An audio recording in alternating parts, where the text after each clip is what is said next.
Hi friends, welcome to VSV logs. உங்கள் அனைவருக்கும் எனது அன்பு வணக்கம். இன்றைக்கி நம்ம பருப்பு போலி ரொம்ப ரொம்ப டேஸ்ட்டாக, ரொம்ப சாஃப்டாக, ஈஸியாக பிகினர்ஸ் கூட செய்யலாங்க. இந்த வீடியோவை நீங்கள் ஸ்கிப் பண்ணாமல் பார்த்து இதே மாதிரி செஞ்சு பாருங்கள். அருமையான டேஸ்ட்டோட ரொம்ப ரொம்ப சாஃப்டாக இருக்குங்க. இந்த பாருங்கள், பிச்சு காட்டுறேன் எந்த அளவுக்கு சாஃப்டாக இருக்குன்னு பாருங்கள். பூரணம் உள்ள நல்லா நிறையா இருக்கும். நல்ல இனிப்போட ரொம்ப நல்லா இருக்குங்க. நம்ம கடையில் வாங்குறதோட வீட்டில் செஞ்சு சாப்பிட்றப்போ அவ்வளோ அருமையாக இருக்குங்க. கண்டிப்பாக மிஸ் பண்ணாமல் செஞ்சு பாருங்கள். இப்போ அதுக்கு மாவு பிசைஞ்சு எடுத்துடலாம். மைதா மாவு இந்த கப்புக்கு ஒரு 1.25 அளவு எடுத்திருக்கேங்க. என்கிட்ட இவ்வளோ தான் மாவு இருந்துச்சு, அதை அப்படியே எடுத்திருக்கேன். 2 கப்பு எடுங்க, நம்ம எடுக்கிற பருப்புக்கு கரெக்டாக இருக்கும். இதில் கொஞ்சமாக உப்பு போட்டு, இதில் 1/2 ஸ்பூன் மஞ்சள் பொடியும் போட்டு ஃபஸ்ட்டு நல்லா கலந்து விட்டுட்டு அதுக்கப்புறம் தண்ணி விட்டு இதை பிசையணுங்க. ஃபஸ்ட்டு தண்ணி விட்டு பிசைஞ்சிட்டு தான் எண்ணெய் ஊற்றி பிசையணும். மாவு டைட்டாக இல்லாமல் கொஞ்சம் பிசுபிசுப்பாக, நம்ம கையில் பிசுபிசுன்னு ஒட்டும் அந்த அளவுக்கு பிசைஞ்சுக்கணும். டைட்டாக பிசைஞ்சா சாஃப்டாக வராது. இந்த அளவுக்கு பிசைஞ்சுக்கோங்க. இந்த பாருங்கள் எப்படி பிசுபிசுன்னு ஒட்டுது பாருங்கள். இந்த அளவுக்கு பிசைஞ்சிட்டு அதுக்கப்புறம் தான் நம்ம எண்ணெய் விட்டு பிசையணும். நான் மாவு இந்த அளவு எடுத்துருக்கிறதுனால ஃபஸ்ட்டு ஒரு 2 கரண்டி, சின்ன கரண்டி தாங்க, இதுக்கு 2 கரண்டி விட்டு நல்லா மாவை பிசைஞ்சிக்கிறேன். பிசைகிறதுலேயும் நல்லா சாஃப்டாகுங்க மாவு. இந்த எண்ணெயெல்லாம் நல்லா உள்ளே இழுத்துக்கிட்டதுக்கப்புறம் இன்னும் ஒரு கரண்டி விட்டு பிசைகிறேங்க. இந்த எண்ணெய் போதும். 3 கரண்டி எண்ணெய் விட்டு நான் பிசைஞ்சு நல்லா அமுத்தி மூடி வைக்க போகிறேன். இது ஒரு 1.5 மணி நேரமாவது கண்டிப்பாக ஊறணுங்க. நல்லா ஊறினா தான் உங்களுக்கு போலி சாஃப்டாக வரும்.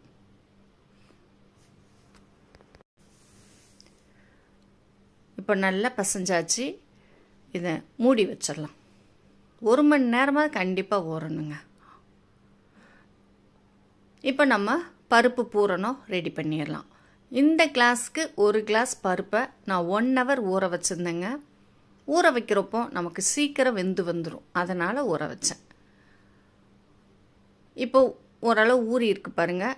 இப்போ சின்ன குக்கர், நான் 1.5 லிட்டர் குக்கரில் இந்த பருப்பை போட்டு, ஏற்கனவே நான் நல்லா கழுவிட்டு தான் ஊற வச்சேன், அதனால் அப்படி போட்டு 2 விசில் வச்சு இறக்கிடுறேங்க. 2 விசில் போதும், ரொம்ப குழையக்கூடாது. நறுக்கு பதம் சொல்லுவோம் இல்லையா, அந்த பருப்பை எடுத்து கிள்றப்போ உடையணும். அந்த அளவுக்கு வெந்தால் போதும்.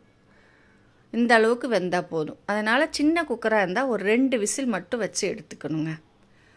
இப்போ பருப்பு வடிகட்டி எடுத்தாச்சு. இதுக்கு தேங்காய் துருவல் போட்டால் ரொம்ப டேஸ்ட்டாக இருக்கும். அதனால் அரை தேங்காவை இந்த மாதிரி துருவி வச்சுருக்கேன். ஆனால் துருவல் பெருசு பெருசாக இருக்கிறதுனால மிக்ஸி ஜாரில் ஒரு தடவை சுற்றி எடுக்கணுங்க. அதே மாதிரி பருப்பையும் நல்லா அரைச்சி எடுக்கணும். 3 ஏலக்காய் போட்டு பருப்பே இல்லாமல் நல்லா நைஸாக அரைச்சி எடுத்துக்கணும். இந்த பாருங்கள், எங்கேயுமே பருப்பு தட்டுப்படாது. நல்லா அரைச்சி வச்சுக்கணும். அதே மாதிரி தேங்காய் துருவலையும் ஒரு சுற்றி எடுத்து வச்சுக்கணும். இப்போ நம்ம பூர்ணத்துக்கு ஃபஸ்ட்டு வெல்லத்தை கரைச்சி எடுத்துக்கலாம். வெல்லத்தில் குப்பை இருக்கும், அதனால் கொஞ்சமாக தண்ணி விட்டு, நம்ம 1 கிளாஸ் பருப்பு எடுத்தோம் இல்லையா, அதுக்கு 2 கிளாஸ் வெல்லம் எடுத்துக்கிறேங்க. அப்போ கரெக்டு இனிப்பாக இருக்குது. இதோட ஜாஸ்தி போடுறதோட கம்மி பண்ணிக்கோங்க. எனக்கு நல்லா இருந்துச்சு இனிப்பு. இப்போது வெல்லம் நல்லா கரைஞ்சி வந்துருச்சு. நான் இன்னொரு கடாய்க்கு வடிகட்டிட்டு அதுக்கப்புறம் நம்ம அரைச்சி வச்சுருக்கிற தேங்காய் துருவலையும் பருப்பு அரைச்சி வச்சுருக்கோம் 2ஐயும் போட்டு கலரலாம். பாருங்கள் எவ்வளோ கல் இருக்குது பாருங்கள். இப்போ வெல்லம் நமக்கு நல்லா கொதித்து வருதுங்க. ஃபஸ்ட்டு தேங்காய் துருவல் நம்ம வச்சுருக்கோம்ல, அதை போட்டு கிளறிட்டு அதுக்கப்புறம் பருப்பையும் போட்டு கிளறலாம்.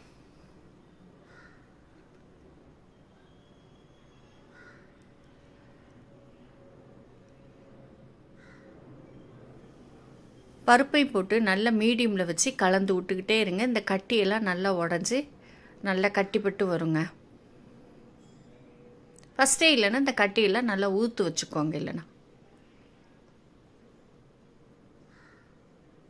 இந்த கட்டி உடச்சி கிளறினா நல்லா ஒன்று ஓல சேர்ந்து வந்துடுங்க. பாருங்கள் எந்த அளவுக்கு சேர்ந்து வந்துருச்சு பாருங்கள்.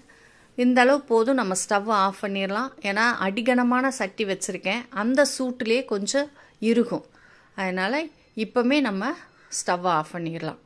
இப்போ எடுத்து பார்க்குறப்போ கையில் ஒட்டாமல் உருட்ட வருது பாருங்க, இதுவே போதும். இன்னும் இது கட்டிப்படும். அதனால் இப்போமே நம்ம இறக்கி ஆற வச்சிடலாம். இப்போ பாருங்கள் கரெக்டாக இருக்குது, மாவும் நல்லா ஊறி வந்திருக்கு. இப்போ நம்ம போலி எப்படி பண்ணுறதுன்னு பார்த்துடலாம். இதுக்கு நான் பட்டர் சீட் எடுத்திருக்கேன். வாழை இலை இருந்தாலும் எடுத்துக்கோங்க. கொஞ்சம் எண்ணெய் வச்சுக்கிட்டு ஃபஸ்ட்டு இது நல்லா உருட்டி வச்சுக்கலாம்.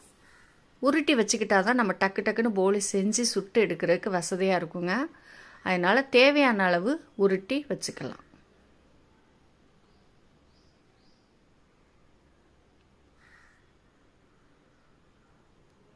இப்போ எண்ணெயை நல்லா தொட்டுக்கிட்டு அந்த பட்டர் சீட்டில் நல்லா தேய்ச்சி விட்டுக்கலாம்.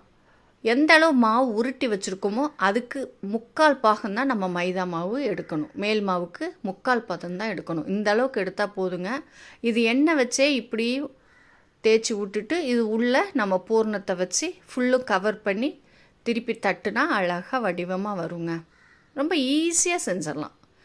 இந்த மாதிரி ஃபுல்லும் கவர் பண்ணிடுங்க. எப்படி இழுத்தாலும் வரும், ஏன்னா நல்ல மாவு ஊறி இருக்குது பாருங்கள். எந்த அளவுக்கு எவ்வளோ இழுத்தாலும் வரும். கூடுமான வரை நம்ம மேல் மாவை கம்மியாக வச்சுக்கிட்டா தான் அந்த போலி டேஸ்ட்டு நல்லாயிருக்கும். பூர்ணத்தோட கம்மியாக எடுக்கணும் மேல் மாவுக்கு. இந்த மாதிரி தட்டி விடுங்க. சைட்லலாம் அந்த மேல் மாவு இது வருது பாருங்கள், அதை உள்ளார இழுத்து இழுத்து தட்டி விடுங்க. அப்படின்னா தான் சைடெல்லாம் ரஃப்பாக இருக்கும்ல சில டைம் போலியில், அந்த மாதிரி இல்லாமல் ஒன்று போல் நல்லா எல்லா பக்கம் சாப்பிட்டாலும் நல்லா சாஃப்டாக இருக்கும். இப்போ நல்லா தட்டியாச்சுங்க. நான் தோசை சட்டியும் ஸ்டவ்வில் வச்சு சூடு பண்ணிக்கிட்டு இருக்கேன். இதை அப்படியே எடுத்து அதில் போட்டுடலாம். ஸ்டவ்வை மீடியமில் வச்சுட்டு 2 பக்கமும் திருப்பி போட்டு சுற்றி நெய்யை விட்டு சுட்டு எடுத்த அருமையான போலிங்க. இந்த வீடியோ பிடிச்சிருந்தா உங்கள் ஃப்ரெண்ட்ஸுக்கு ஷேர் பண்ணி விடுங்க. நீங்கள் மிஸ் பண்ணாமல் இந்த வீடியோ ஃபுல்லும் பார்த்து நீங்கள் இதே மாதிரி செஞ்சு பார்த்து சாப்பிட்டுட்டு எப்படி இருக்குன்னு எனக்கு சொல்லுங்கங்க. கண்டிப்பாக உங்களுக்கு ரொம்ப ரொம்ப பிடிக்கும். அருமையான டேஸ்ட்டோடு இருக்குங்க. மேலே நான் நெய் விடுறேன். நெய் விடுறப்போ கூடுதல் டேஸ்ட்டில் இருக்குங்க. திருப்பி திருப்பி போட்டு நல்லா சுட்டு எடுத்தோன்னா போலி நமக்கு ரெடிங்க. கடையில் வாங்கினா 1-2 தாங்க சாப்பிட முடியும். நம்ம வீட்டில் செஞ்சோன்னு வச்சுக்கோங்க, நல்லா திருப்தியாக சாப்பிட்டுக்கலாம். இந்த வீடியோவை இவ்வளோ நேரம் பார்த்ததுக்கு ரொம்ப தேங்க்ஸுங்க. அப்படி ஒரு லைக் போட்டிருக்கேங்க. அருமையான பருப்பு போலி ரெடி.